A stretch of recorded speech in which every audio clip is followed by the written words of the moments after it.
Nosso. Bom, gravando então. Vamos começar com as preces iniciais, na sequência a meditação e depois seguimos com revisitando aqui os aforismos e o pequeno resumo, né, que a gente está usando como apoio para o nosso estudo. Então, antes de tudo, vamos nos conectar primeiramente com a nossa própria presença, vamos recolhendo a atenção do, dos momentos passados, do futuro. E da melhor forma possível, vamos trazer a atenção para o momento presente, trazendo a mente para esse momento e tornando-a o mais funcional possível.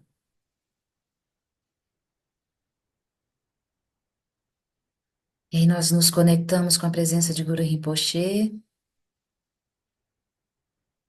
e pedimos as bênçãos, fazendo juntos a prece de 7 linhas. Rum. Na fronteira noroeste de Odiana, no coração de um lótus, está sentado aquele renomado como Padmasambhava, que alcançou o espantoso Supremo Cid e está cercado por uma hoste de muitas daquines. Seguindo suas pegadas, dedico-me à prática. Por favor, aproxime-se e conceda suas bênçãos. Guru Pema Siddhi Rum. Hom Orgen Yogi Nubjantam Pema Ge Sardom Pula Yatsen Chogi Nyodrupne Pema June Jesudrak Kurdo Kandro Mampeko Keki Jesudak Drupki Jinje Lapchi Sheksu So Guru Pema Siddhi Hum.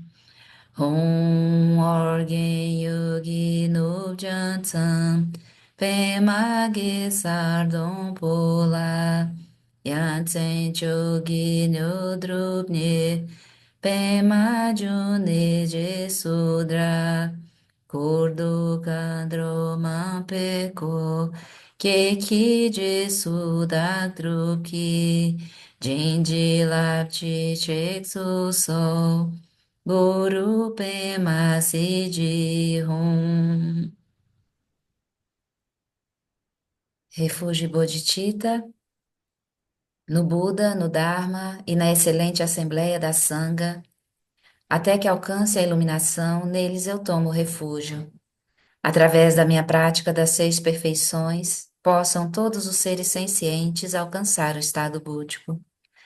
Sanje Chodan Tsochi Chonan La Janchu Bardo Dagni Chapsuchi Dagi Jinso Jipe Sonanchi Drola Pentir Sanje Drupa Sho Sanje Chodan Tsochi Choknan La Janchu Bardo Dagni Chapsuchi Dagi Jinso Jipe Sonanchi Drola Pentir Sanje Drupa Sho.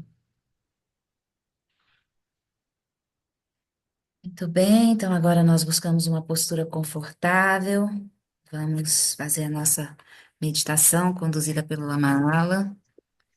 Ajuste a posição de corpo. Pode ser sentada, deitada, como você se sentir mais confortável.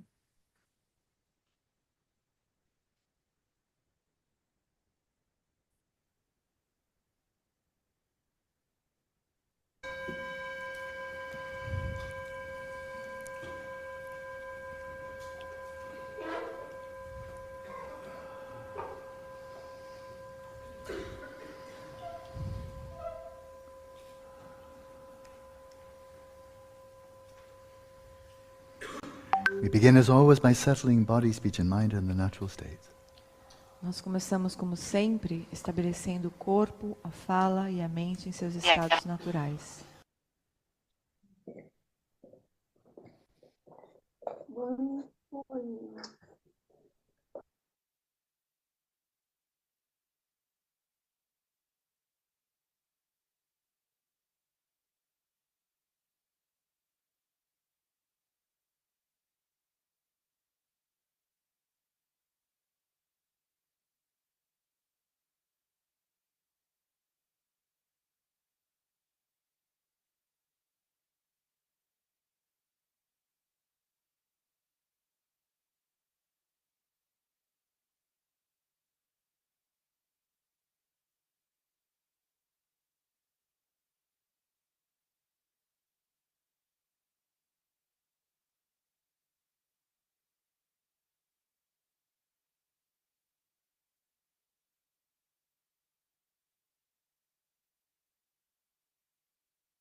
Continuing to rest in that stillness of non-conceptual, discerning awareness. Continuando em repouso nessa consciência não conceitual e discriminativa, Open your eyes. abra os olhos, Open all of the 5 sense doors. abra todas as portas dos 5 sentidos Let the light of your awareness illuminate the space of the mind as well. e deixe também a luz da consciência iluminar o espaço da mente. We've done this before. Nós já fizemos isso antes. Rest in the stillness of awareness. Descanse na quietude da consciência And nakedly be aware of all manner of appearances arising from moment to moment. e tome consciência de todas as aparências que surgem a cada momento.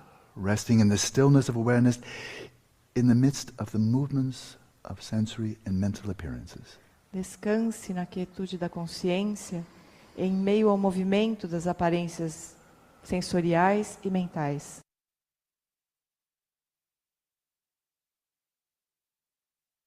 These appearances have no labels built in. Essas aparências, elas não têm rótulos dentro delas. They do not by their own nature refer to anything else. Elas por si sós não se referem a nenhuma outra coisa. The colors are just colors. As cores são apenas cores. The thoughts are just thoughts. Os pensamentos são apenas pensamentos. By their own nature, they don't belong to anything. Pela própria natureza, eles não pertencem a ninguém. They don't refer to anything. Eles não se referem a coisa alguma. They're simply appearances arising and passing from moment to moment. São apenas aparências, surgindo e desaparecendo a cada momento.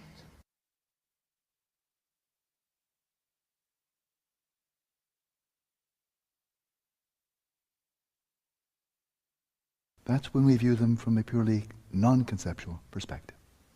É assim que nós as vemos de uma forma puramente não conceitual.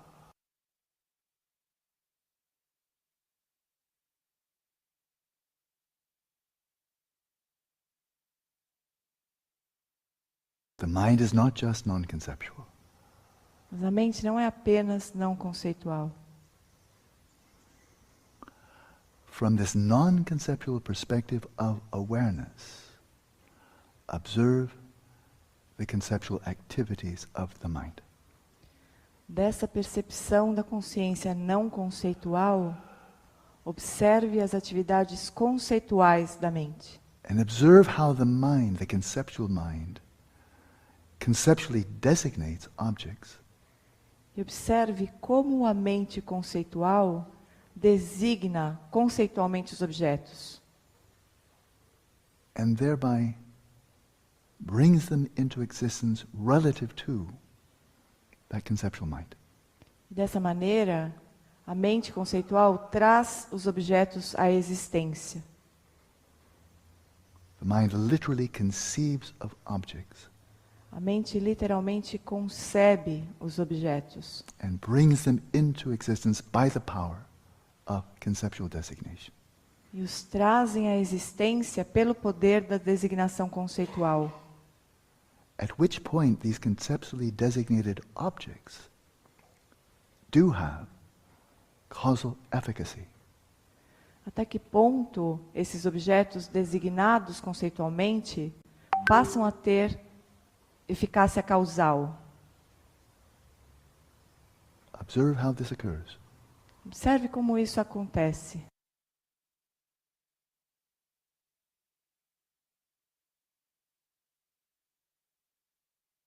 We hear a sound, Nós ouvimos um som. and the mind designates the Amém. sound of someone coughing. A mente designa, esse é o som de alguém tossindo.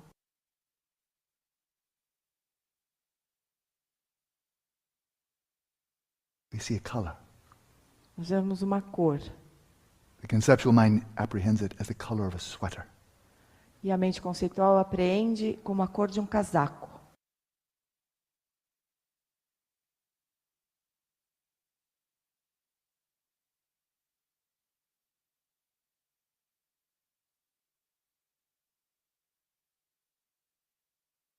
We experience the appearance of a tactile sensation, and the mind apprehends it as the feeling in my knee.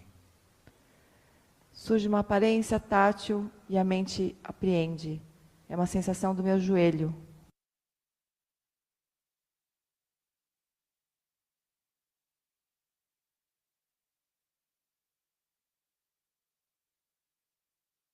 On the basis of appearances, the conceptual mind designates objects. Com base nas aparências, a mente conceitual designa objetos That have those appearances as its attributes. que têm essas aparências como atributos. But those objects exist only relative to the mind that conceives them. Mas esse objeto existe exclusivamente na dependência da mente que o concebe. Those objects are not discovered. Esses objetos não foram descobertos. They are created Eles são criados by the conceptual mind. pela mente conceitual. Just as appearances Assim como as aparências are illuminated by non-conceptual awareness. são iluminadas pela consciência não conceitual. Is this so or not? Isso é assim ou não? Observe closely. Observe de perto.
When you find yourself caught up in rumination, your awareness has fused with the discursive thinking. Quando você perceber que entrou em ruminação, e a sua consciência se fundiu com o pensamento discursivo, And your awareness goes to the referent of the thought. e a sua consciência for atrás do referente do pensamento, Which the conceptual mind designates. ao que a mente conceitual designou,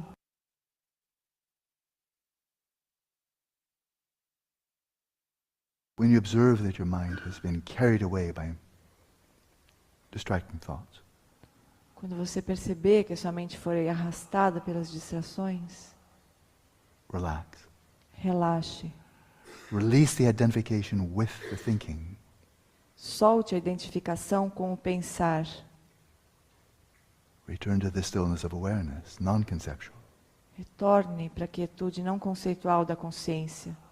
And simply observe thoughts as thoughts, E simplesmente observe pensamentos como pensamentos, without even designating them as such.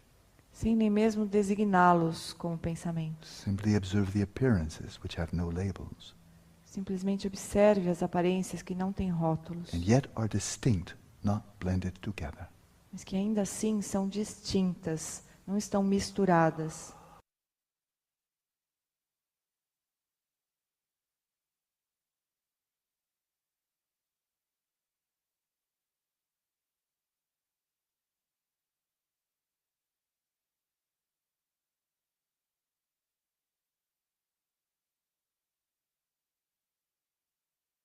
Observe how your mind perceives the world of appearances. Observe como a sua mente percebe o mundo das aparências and conceives the world of objects and subjects. e concebe o mundo de objetos e sujeitos, Which we imagine to bear appearances as their qualities. que nós imaginamos que eles têm as aparências como qualidades. Let's continue practicing in silence. E agora nós seguimos a prática em silêncio.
Cada um a seu tempo.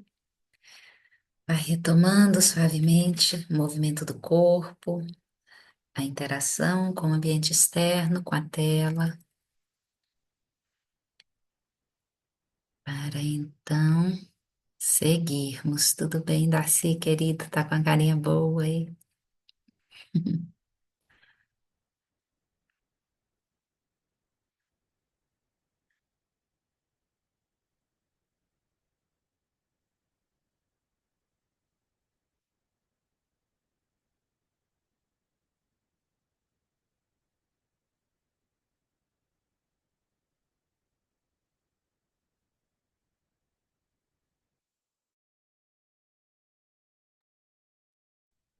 Muito bom, vamos seguir então com a nossa leitura, nossas. Aninha ou Paulo, manda ver.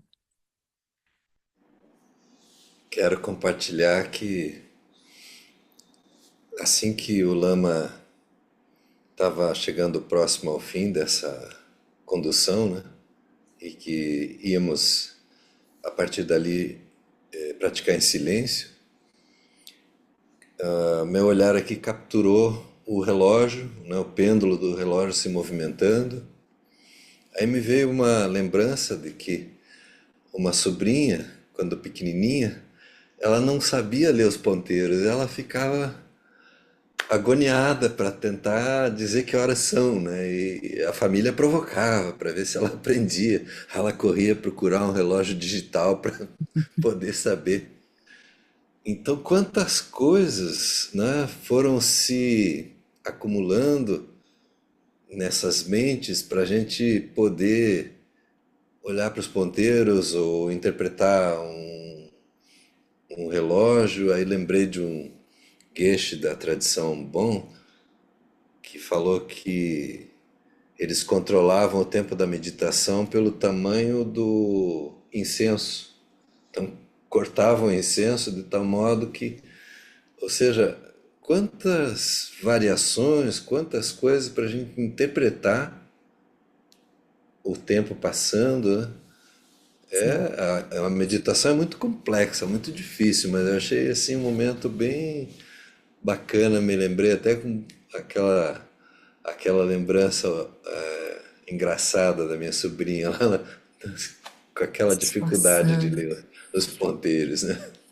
É muito E também interessante. da Aninha falando que era um relógio com números romanos, né? Disse, mas a dona Cida não sabe ler números romanos, tem que pôr com números, né, arábicos.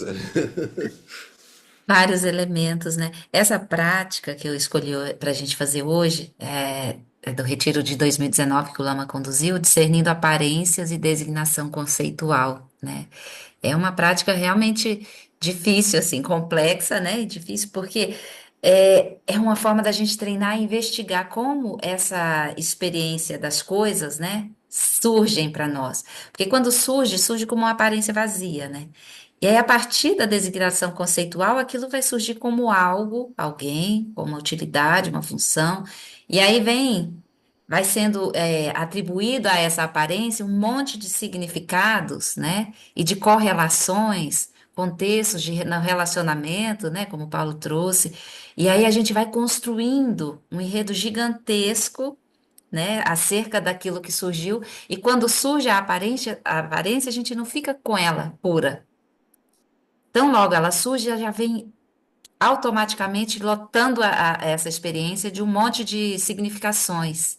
E a gente se relaciona com aqueles significados que a gente atribui a elas. E aí parece que a aparência existe como algo lá fora, independente dessas significações que a gente atribui a ela. Então, esse é um treino, assim mesmo, para a gente, pouco a pouco, né, quem tem condição já de vez, perceber isso com clareza para a gente ir percebendo também como nós vamos construindo essas experiências que geram sofrimento em nós, que causam sofrimento, né? E como elas são frutos dessas atribuições de significados que a gente dá às aparências que surgem. Então, é uma prática que não é simples realmente, né? Se a gente vai pensar nas práticas, é uma prática de Vipassana, seria, se fosse classificar assim, uma prática analítica e é profunda. Então, como que a gente vai repousar naquilo que é anterior à conceituação, né? Não é fácil para a gente, porque a gente está condicionado desde sempre a buscar, né? A sua sobrinha que ainda não sabia Como entender. O Lama falou que a gente vai para o referente É, da exato. aparência, né? Então, esse negócio dos relógios ficou para mim muito óbvio, né? Eu olho Isso, e eu vejo as horas, isso. mas entre as horas e o que eu estou interpretando como passagem do tempo, quantas coisas se passaram para entender esse significado? Que É. com certeza um cachorro vai olhar para o relógio e não vai ver nada disso. Sim, exatamente. E aí vem mais coisas, né? Assim, a depender do seu dia, do tanto de coisa que você tem para fazer ou não, esse tempo fica comprimido, esse tempo fica estendido. O relógio mesmo é um objeto. Ah, é um objeto que era da minha mãe, que foi da minha avó, que não sei o que, supondo, né? Aí vem com mais um apego atribuído, né? Uma história familiar, assim. Então, tem muitas camadas que a gente vai sobrepondo às aparências. E a gente se relaciona com essas camadas, né? Com esses referentes, como o Lama diz, né? E aí a gente tece a teia do nosso sofrimento, né? A gente tece a linha, a corda que enfoca nosso pescoço. É muito louco isso. Aí a gente vai treinando, né? Pra gente soltar esse hábito, arrefecer, atenuar, né? E amolecendo esses nós. Até que um momento chega que a gente simplesmente deixa tudo ruir e repousa no que é mais natural e básico, né? Que já está presente em nós, mas que a gente ainda não consegue ver, acessar com facilidade, com clareza, né? A gente precisa de um certo esforço no sentido de dedicar tempo à prática, à investigação e a tudo isso que a gente tem feito. É bom, né? Eu gosto muito dessa prática também. Eu gosto de todas, cada uma que eu trago para a gente fazer junto, eu sempre tenho o mesmo discurso. Vamos seguir com a leitura, Darcy? Quer falar alguma coisa? Está aí pensativo? Não? Então, vida que segue. Vou compartilhar aqui nossa tela, a minha tela, aliás, né? A nossa não. E a gente está aqui contemplando, então, o que seria não, né? O que é o quarto ponto, a síntese da prática para uma única vida. Para sintetizar a essência desta orientação prática, dedique-se aos cinco poderes. Os cinco poderes são o poder da resolução, da familiarização, das sementes positivas, da repugnância e da oração. O poder da resolução é tomar a decisão de nunca se separar das duas bodhicittas. Isso aqui tendo em mente assim que tudo que o Lama já falou antes, né, que a gente já viu antes no treinamento da mente em 7 pontos, até o terceiro ponto, então a gente vai trazer todos aqueles elementos e sintetizar essa prática para a nossa vida, para essa vida. Seguir com essa prática que vai nos ajudar e nos levar mesmo a uma liberação completa, né? Então, o primeiro deles é o poder da resolução, a gente decidir que nunca vai se separar das duas bodhicittas. Essa é a nossa decisão, assim, tá presente no nosso coração e nossa mente. E cada vez que a gente perceber que você está se desviando do caminho, a gente lembra, não, eu tomei essa resolução de nunca me separar das duas bodhicittas. E a gente endireita o curso do nosso caminho, né? Então, esse é o primeiro dos poderes. O segundo é o poder da familiarização. A familiarização é uma estratégia. Shantideva declarou: não há nada que não se torne mais fácil por meio da familiarização. Então, quanto mais a gente for praticando, refletindo, contemplando os ensinamentos, trazendo tudo isso que é ensinado para a nossa experiência, para a nossa prática formal e para nosso movimento na vida, a gente vai se familiarizando mais e mais profundamente com os ensinamentos e vai promovendo mais e mais profundamente essa liberação mesmo de tudo, todos esses enganos que aos quais a gente se apega, e que vai gerando tantos equívocos, né? Tanto sofrimento também. Então, o poder da familiarização. Quanto mais contato a gente tiver com os ensinamentos e com a prática, mais isso vai se tornar parte de nós, né? E quando se torna parte de nós, passa dentro, né, do coração, assim, isso se torna a nossa forma natural de ser e estar no mundo, né? Então, a gente vai usar esse poder também da familiarização. O terceiro é o poder das sementes positivas. A devoção constante à prática espiritual em toda a sua diversidade e riqueza.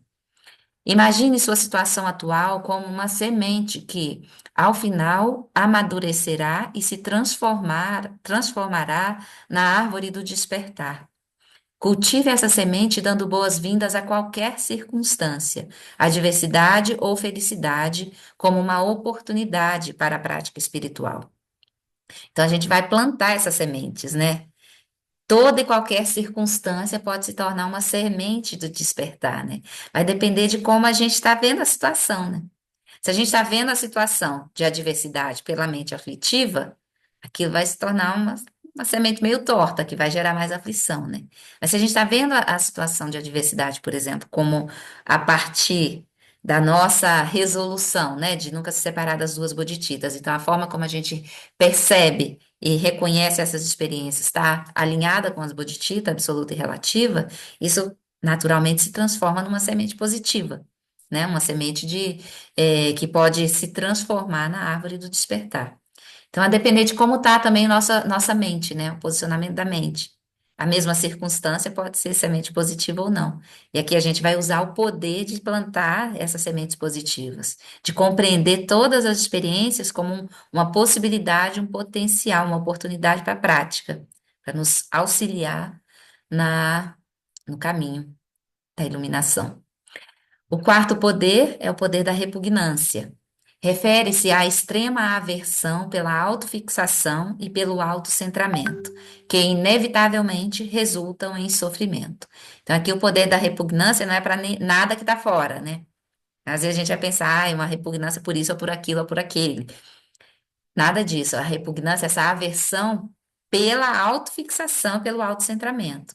Nos próximos pontos, a gente vai ver aqui como o autocentramento é assim, é o nosso foco maior de eliminar uma estratégia de guerra, né? De derrotar o autocentramento, porque ele é o nosso maior inimigo. É ele que nos tira mesmo do eixo, né? E do centro e do caminho. Então, quando a gente vai nesse quarto poder, o poder da repugnância, e a gente rever com clareza e desenvolver, né, essa aversão a essa experiência autocentrada e autofixada. Eu como centro do mundo e das experiências e que todos os outros me sirvam, né? A gente abre espaço para compreender e derrotar esse inimigo. Sim, Aninha ou Paulo? Você sabe que a gente teve uma experiência muito interessante. Eu acho que tem umas 2 semanas.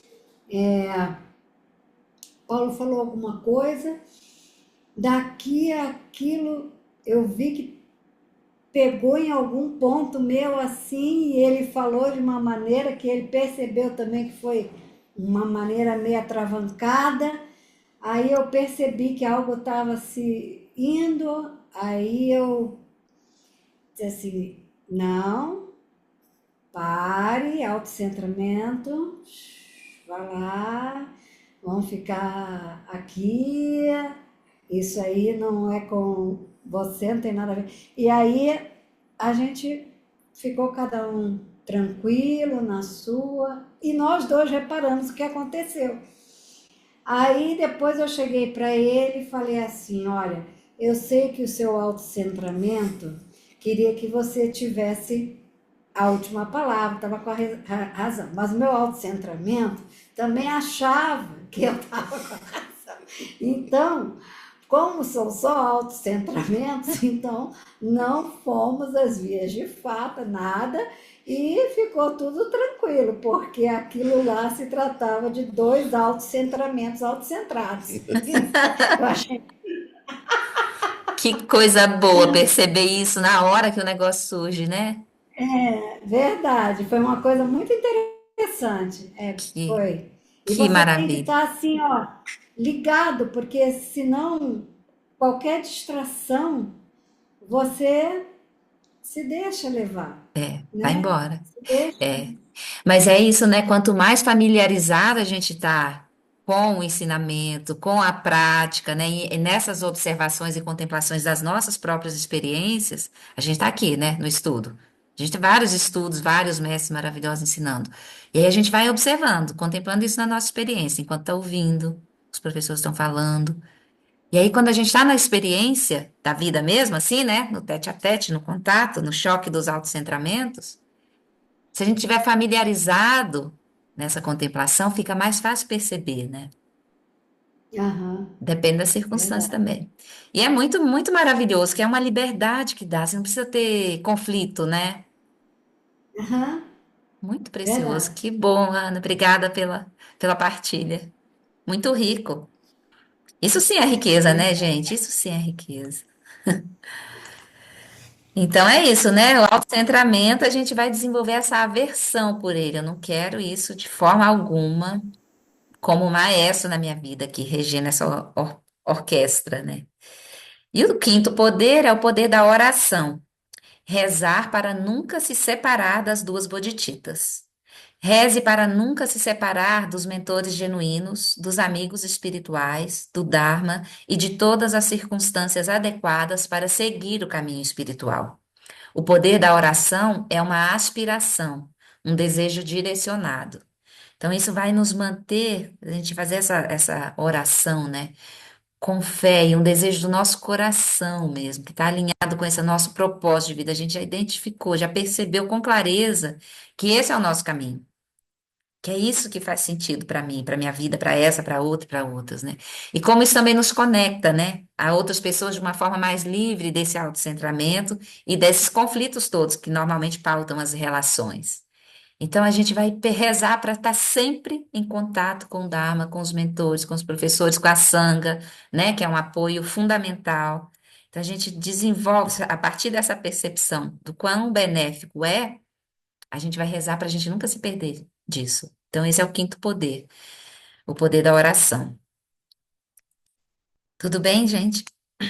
Sim. Então, vamos seguir, né? E aí, desse mesmo ponto, a gente vai ver o ensinamento Mahayana sobre a transferência de consciência é precisamente esses cinco poderes. Logo, sua conduta é crucial. É o segundo aforismo desse sexto ponto. E esses mesmos cinco poderes que nós empregamos, né, usamos na nossa vida, na prática da nossa vida, nós vamos usar no momento da morte. Então, essas cinco práticas são os mesmos cinco poderes do aforismo anterior e especificamente aplicados no processo de morte. Então, a gente precisa ter isso aqui, gravado no nosso fluxo mental, né? Esses poderes, para a gente usar enquanto está aqui na vida, quando chegar o momento da partida também, né? O primeiro a primeira prática é o poder das sementes positivas, no momento da morte, né? No processo da morte. O medo é um grande obstáculo no processo de transição da morte. Por isso é muito importante morrer sem medo. Se você tem medo de deixar seus entes queridos, suas posses e seu corpo, acostume-se com a ideia, porque isso irá acontecer. Se você tem objetos de refúgio, traga-os à mente e ofereça tudo, até seu corpo. Sem medo, ofereça tudo, sem nenhuma reserva. Esse é o significado do poder das sementes positivas aplicado à morte. Então, a gente vai abrir mão do medo, né? Tentar liberar completamente o medo da morte, né? E oferecer tudo o que a gente tem. Tudo, tudo. Tudo aquilo que é objeto de refúgio, o nosso próprio corpo, abrir mão, né? Pensar que não vai ter mais esse corpo, que esse corpo vai deixar de existir, ou que eu não vou mais existir. Tudo isso gera uma aflição. Para muitas pessoas é muito aflitivo, um medo enorme, né? Então a gente oferece tudo que a gente tem, apego, tudo, se oferece. Vai abrindo espaço. E quanto mais você oferece, são sementes que você planta, né? Você vai colher em algum momento, na próxima vida possível. Então, esse é o primeiro poder aplicado ao processo da morte. O segundo é o poder da oração aplicado à morte, que refere-se ao arrependimento. O poder da oração envolve expor todas as ações negativas e tomar refúgio. Então, tudo aquilo que a gente sabe que a gente cometeu de errado, de equívoco, tudo que a gente fez que não era positivo, todas as ações não virtuosas, né? A gente reconhece, a gente expõe, né, e toma refúgio. Na busca até também é um processo de purificação que a gente viu no terceiro ponto, se não me engano, né, que a gente viu esse movimento também, dentro de um dos aforismos, essa a purificação dos karmas. Então, a gente expor, né, as nossas ações negativas é uma forma também de purificar. Então, a gente expõe e toma refúgio. O terceiro é o poder da repugnância. É reconhecer a autofixação como a fonte do sofrimento. A força de agarrar-se ao corpo perpetua o ciclo de nascimento, envelhecimento, doença e morte. Então, aqui mais uma vez, né? Autofixação. A gente está fixado nessa ideia desse corpo, e aí, nessa fixação, agarrando o corpo, quando a gente vai passar no processo da morte, a gente não consegue abrir mão dessa experiência física, né? E tem esse apego, essa fixação ao corpo, esse ciclo vai de novo, rapidamente se restabelecer, né? E aí a gente vai de novo, no próximo renascimento, já impulsionados pela delusão, ter um renascimento. Vamos aspirar que seja positivo, né? De meritório, assim, mas dependendo de como for, né? Se estiver muito apegado, pode ser que o negócio fique um pouco mais difícil. Então a gente vai perceber, assim, como agarrar esse corpo perpetua esse ciclo de nascimento, envelhecimento e doença e morte. E aí a gente abre mão disso, porque a gente quer quebrar esse ciclo, né? Então, esse poder, o terceiro poder aplicado ao processo de morte. O quarto, o poder da resolução aplicado à morte refere-se ao treinamento nas duas bodhicitas no bardo. Enquanto estiver morrendo, tome a resolução. Em breve estarei no bardo e cultivarei as duas bodhicitas. Então a gente vai decidir realmente isso, né? Tomara, né, gente, que a gente possa, no momento da morte, ter essa oportunidade, essa clareza, né? Para lembrar dos ensinamentos e seguir orientados por eles, né? E aí a gente vai, só um segundinho, Átila, a gente vai tomar essa resolução, né, de no momento do bardo cultivar as duas bodhicitas. Eu rezo para que nesse momento eu consiga fazer isso, gente, e vocês também. Sim, querido Átila, pode abrir o microfone e nos brindar com o seu Hum. compartilhamento. Então, esse ponto é muito interessante, porque, na verdade, ele fala sobre a meditação na vida, né? Porque, assim, as práticas na vida, é a palavra familiarização que ele usa, muitas vezes a palavra tibetana meditação é gon, que é familiarizar-se. Então, o que que acontece? É justamente isso, é o processo de familiarização. E é interessante o capítulo que ele fala justamente de você abrir mão do, do eu, das fixações, e oferecer, que é um método de cultivo das bodhisattvas, tanto relativa quanto absoluta.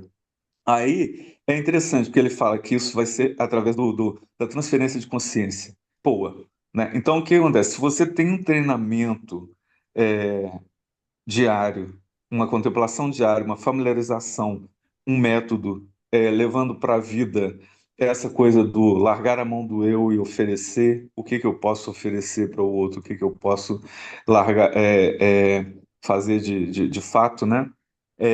Você está exercendo já no dia a dia os poderes. Então, assim, eu acredito que quanto melhor você está na prática, fora da almofada também, né, que você leva ela para fora da almofada, melhor você vai ter uma morte boa. Boa, assim, no sentido de, opa, morri. Então, não preciso de mais corpo, não tenho corpo. Posso oferecer meu corpo para os vermes, eles vão ficar felizes. Que é justamente uma prática de Cho, que é a prática justamente que você pode fazer em vida. Você oferece o corpo como um banquete, né, para todos os demônios, né? Então, assim, é muito interessante porque a indicação que o quarto ponto dá é essa. Faça isso, né? Como se é um método. Veja bem, e olha o que o título fala, é o mais interessante. Em uma única vida. Ele te deu o método. Não é interessante? É Maravilhoso, fantástico isso. maravilhoso. Obrigada, querido, sua contribuição preciosa. É maravilhoso, né? E é isso, né? Como a Átila nos lembra de novo, assim, né? Quanto mais familiarizado a gente tiver na nossa prática diária, é possível que no momento da morte a gente simplesmente prossiga praticando, né? É isso, assim. Mas a gente precisa, né? Eu falo toda semana, praticamente, a Flor fala, todo mundo fala, né? A gente precisa ter o hábito, né? A disciplina, para quem não tem ainda o hábito, mas a prática precisa permear a nossa existência, assim. A prática formal e levanta da prática formal e vai para o mundo com tudo isso que a gente cultivou na almofada. E o treinamento tibetano da mente em 7 pontos traz para a gente todo o caminho, né? Para a gente praticar na almofada e para a gente praticar na vida. Quando no terceiro ponto traz as adversidades para o caminho, tá dando para a gente todo o material, assim, todas as possibilidades de prática. E agora segue levando a prática para além do movimento da vida, né? Continuando no processo da morte. Se a gente observar mesmo, assim, se dedicar de verdade, gente, a gente tem tudo já na nossa mão, assim, né? A gente já pode fazer todo o caminho, sem buscar muita coisa. Ô, Aline, uma coisa Sim, Átila. que eu desculpa, só para completar nisso daí. Uma coisa que eu observo que é o seguinte: o terceiro ponto que ele fala da diversidade, de você olhar todas as coisas, é muito bom porque ele é um ponto de refletir sobre o karma. As nossas Aham, ações atuais são a nossa colheita do passado, mas as nossas ações presentes vão ser o nosso karma projetado, ou seja, vão resultar no futuro. Então, quer dizer, se eu ajo de forma aflitiva dentro da minha adversidade, eu estou projetando algo que não é muito bom. Então, assim, quando o Lama, essa meditação que o Lama conduziu, ela é muito interessante porque ela mostra esse ponto de coemergência. As coisas que uhum. estão surgindo para a gente a partir do que a gente tem.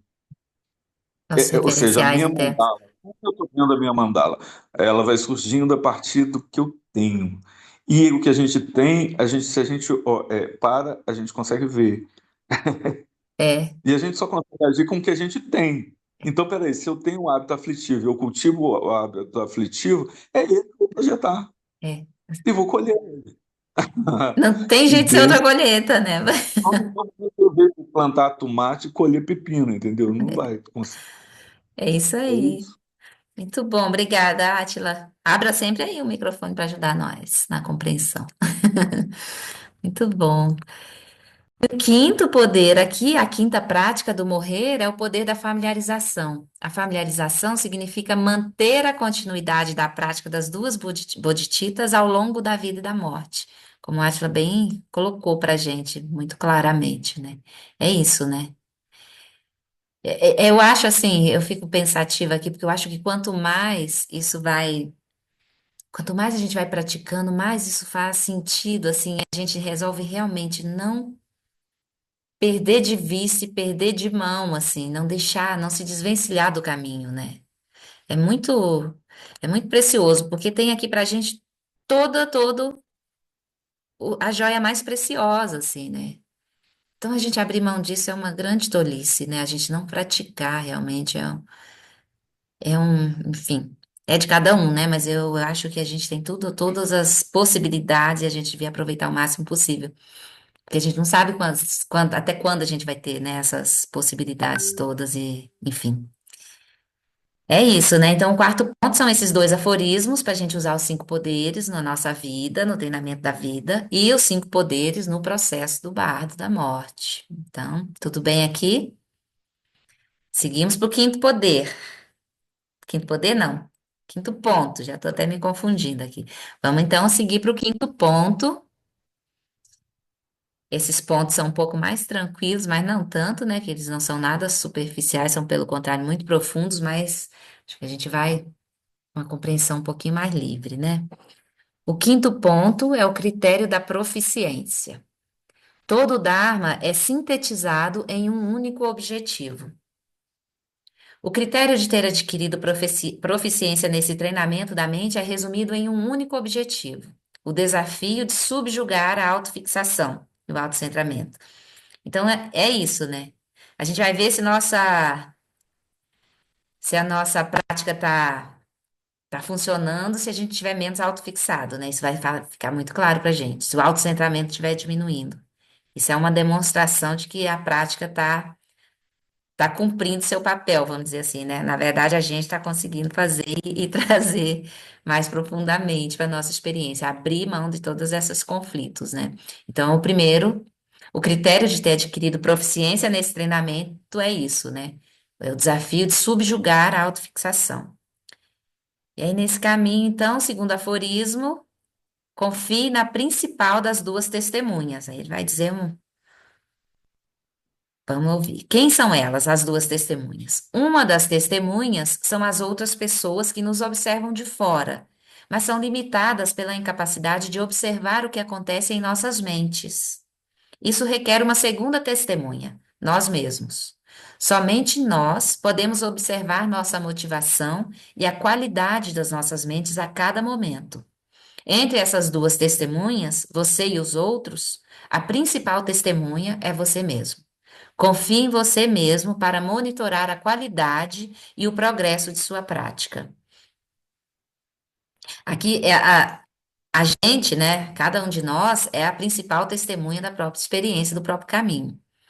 E aí a gente vai usar essa testemunha, né? A nossa verificação para ver se a gente está realmente seguindo o caminho ou se está se desviando do caminho.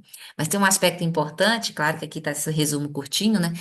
Tem um aspecto importante também da gente ter um cuidado para não se enganar, né? Porque a partir do momento que se eu acho que então eu que sei, então eu sei o que eu estou vendo, é isso, e aí usa esse aforismo para se fixar ainda mais, para aumentar ainda mais o autocentramento e a autofixação. Então a gente vai olhar com uma lupa muito apurada, assim, muito eficiente para ver se a gente realmente está praticando o Dharma da forma que ele está ensinado e se a gente está aberto a reconhecer os nossos maiores, vamos dizer assim, nossos maiores defeitos, aquilo que é mais difícil em nós. Sabe aqueles pontos assim que às vezes a gente mesmo não quer olhar, quer fazer de conta que não está ali presente, porque, nossa, isso não é possível que eu tenha esse tipo de atitude. Esse que a gente às vezes tende a negar, né? Então, a gente vai olhar para esses também, da forma mais sincera, profunda e direta possível. E aí, a partir de cada vez mais experienciar tudo pela lente, pelos ensinamentos, né? Na nossa prática, a gente vai ver, isso está funcionando, isso não está funcionando. O que que eu preciso ajustar aqui? O que que surgiu ali? E aí a gente vai usando essa testemunha, que vai pontuar, mostrar para a gente onde é que a gente vai, ainda precisa trabalhar, né? E aí a gente vai trabalhando mais e mais, porque só nós sabemos, né, os nossos condicionamentos mais profundos. E aí tem um aspecto interessante também que quando a gente vivencia umas situações de adversidade, né, aparências que surgem despertam as nossas aflições, também é um elemento super importante, assim, e útil no nosso caminho. Porque aí quando surge o cachorro vizinho da Ana, por exemplo, vai mostrar nela o que ela precisa trabalhar. Quando surge um ser que desperta em mim esse lado sombrio, né? Que a gente sabe que existe, as outras pessoas às vezes pensam que a gente é só maravilhoso, maravilhosa, né? Mas a gente sabe que tem aspectos em nós ainda que são tocados e que faz surgir com toda a força o autocentramento. E aí a gente usa para analisar, olhar com verdade, né? Porque a gente sabe que isso está presente. E aí vai soltando, abrindo mão, purificando, liberando, tudo que há. Sim, Aninha ou Paulo? Eu acho que o meu karma tá melhorando, porque esse cachorro ele vai mudar de andar, sabe? Ele vai para outro andar. Mas o que eu observei hoje e que eu fiquei assim, né?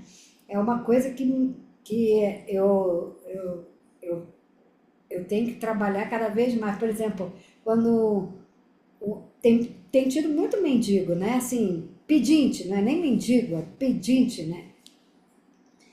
E às vezes, assim, isso me provoca uma irritação. Aí hoje eu estava indo, aí eu falei assim, não, na hora da volta eu passo aqui, dou. Não, mas aí na hora da volta eu falei, na hora da volta. Eita vida. Agora não, entendeu? Aí eu passei mais um pouquinho, aí, coitado, o outro carrinheiro, assim, eu não sei, acho que tem cara de rica, porque todo mundo passa e ninguém fala nada, aí vai, disse assim, não, não tenho já.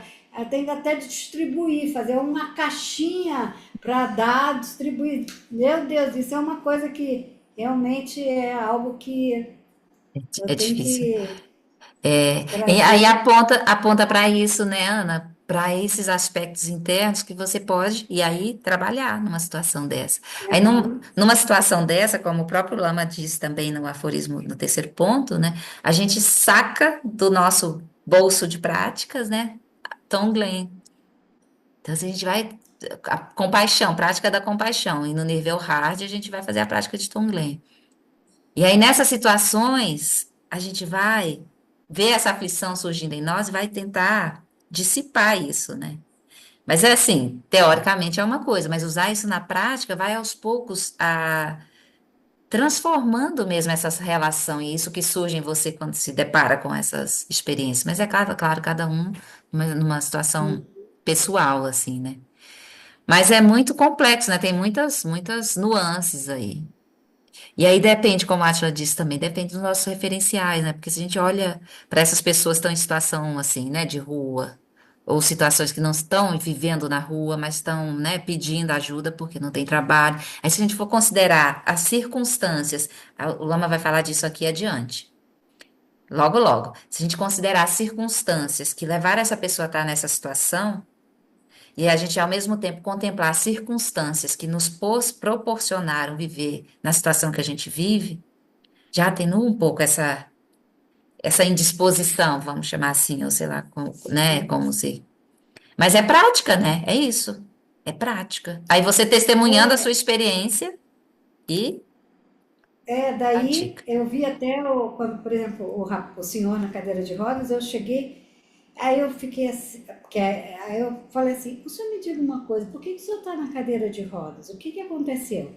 Aí ele foi explicando e mostrando os ferimentos que aconteceu. Aí eu fui assim, amaciando, amaciando.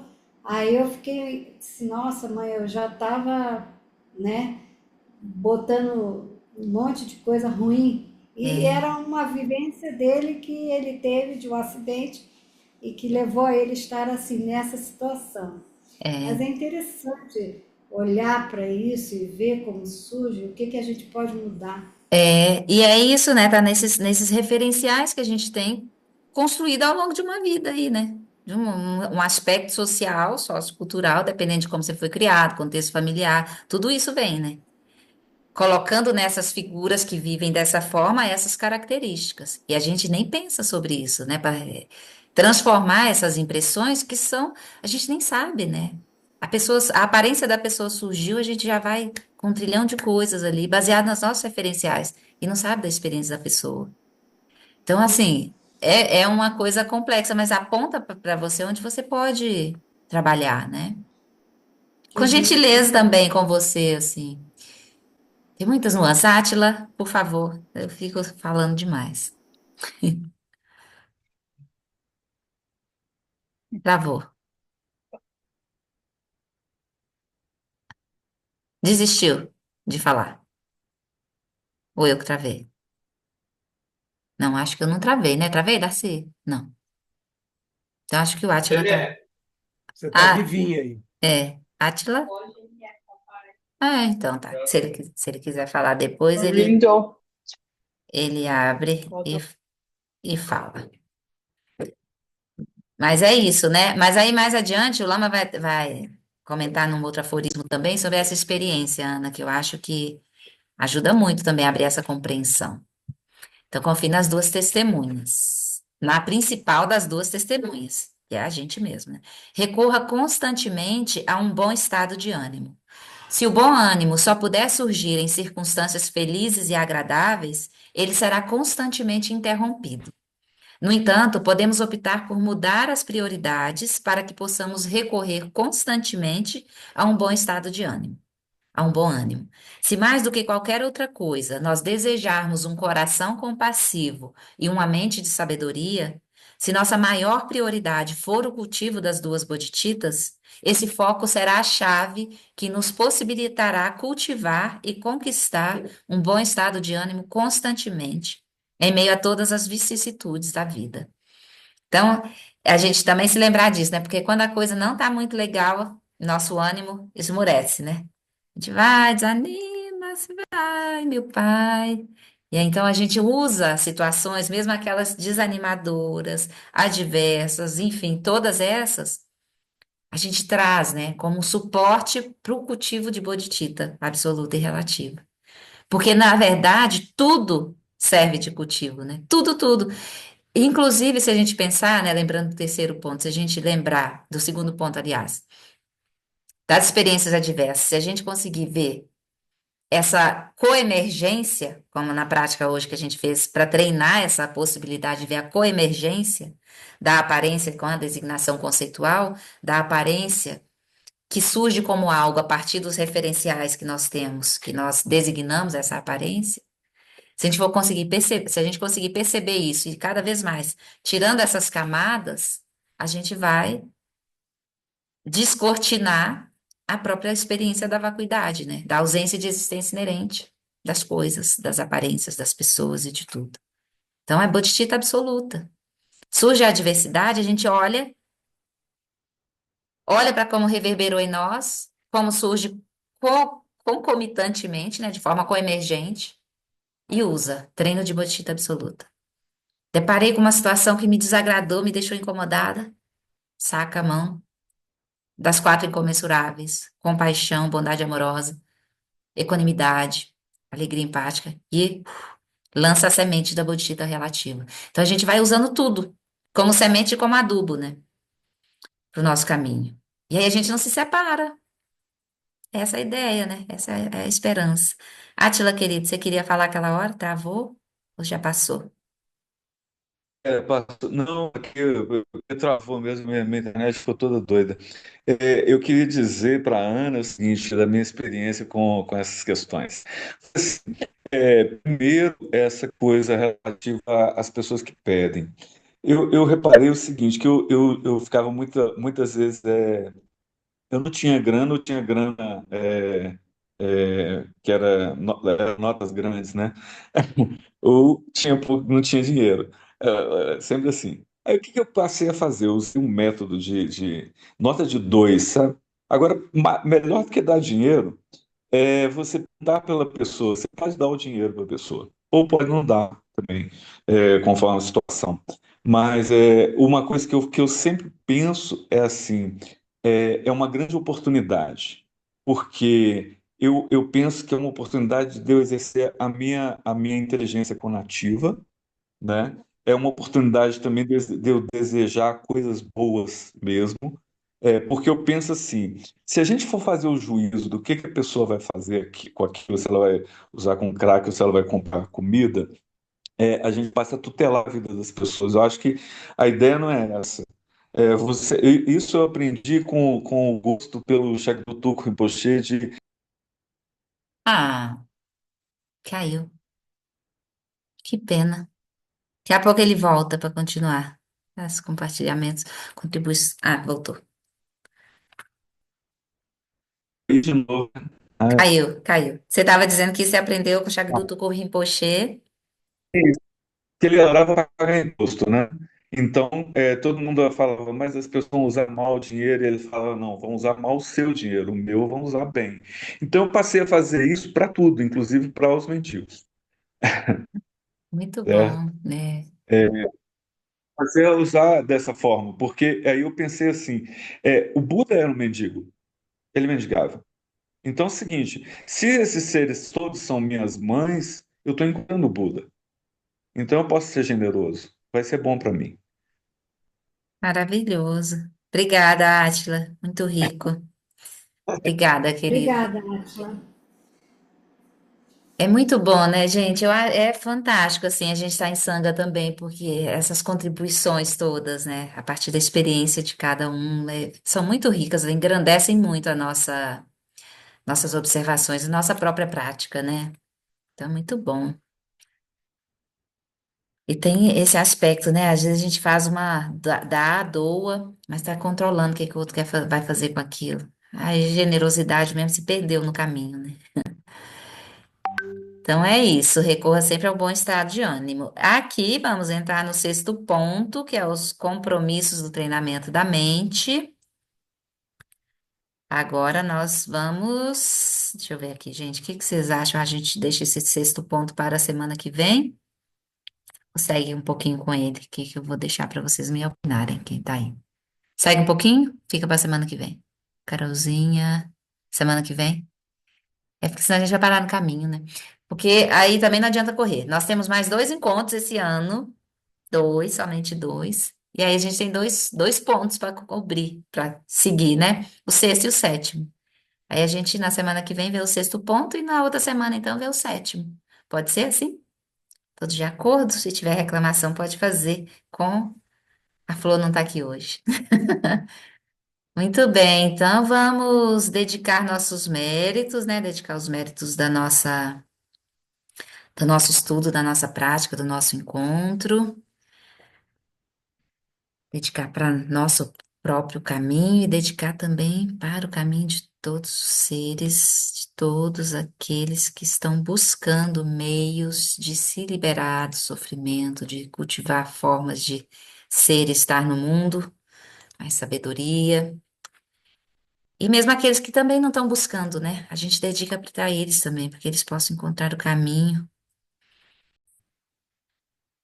da liberação completa do sofrimento, de todas as aflições.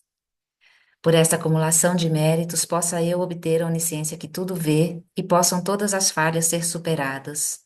Que do turbilhão de ondas revoltas do nascimento, velhice, doença e morte deste oceano do Sansara, possa eu liberar os seres. Prece de longa vida ao Lama Alan Wallace. Que o professor Shakyamuni, o grande Vajradhara, e aquele que sustenta os mistérios de todos os jinas, Padmasambhava, possam firmar os pés de lótus daqueles que sustentam os ensinamentos e fazem com que os feitos do Buda brilhem como o sol e a lua. Aquele que derrama uma grande chuva de amor sobre seres em terras distantes e sustenta-os com néctar dos ensinamentos do Buda, aquele ilimitadamente afortunado, o grande ser conhecido como Alan Wallace, possa sua vida ser longa. Em Jambudvipa em geral e especialmente no Ocidente, você ilumina os ensinamentos dos Jinas como a luz do sol. Ó Mestre, possam sua longevidade e seus feitos ser muito extensos, e possa você guiar todos os seres no caminho da liberação. Prece para a preservação dos ensinamentos de Dujon Limpa. A extensiva tradição da transmissão de Padmasambhava é a escola da tradução antiga da grande perfeição. Dujon Limpa é o sustentáculo desses ensinamentos da essência definitiva. Que seus profundos termas possam ser preservados pelo estudo e pela prática, para que não diminuam até o final da existência condicionada. Prece pela propagação dos ensinamentos, que a extensiva tradição do grande ordem se estenda como o espaço, e o esplendor dos tesouros espirituais que são sua atividade iluminada brilhe pelas 10 direções. Que os sinais da virtude irradiem-se até preencher os cantos longínquos da terra, e os ensinamentos durem e floresçam. Que a grande tradição do Abate Shantirakshita, do mestre Padmasambhava e do rei Trisondeutzen possa florescer e permear os três reinos. Que a presença das três joias nunca se separe do fluxo mental dos seres, assegurando assim um sublime bem-estar através dos três tempos. Por essa virtude, possa eu rapidamente realizar o Lama de Odiana e possa eu conduzir todos os seres, sem exceção, a esse estado de realização. Gyewaje Duda Hogen Lama Drugyune Droachike Malupa Dei Sala Gopa Show. Muito bem. Obrigada, queridos e queridas, pela presença. Obrigada, Aline. Obrigada, Até Aline. quarta. Boa noite para Cuidem-se. Tchau. Beijos.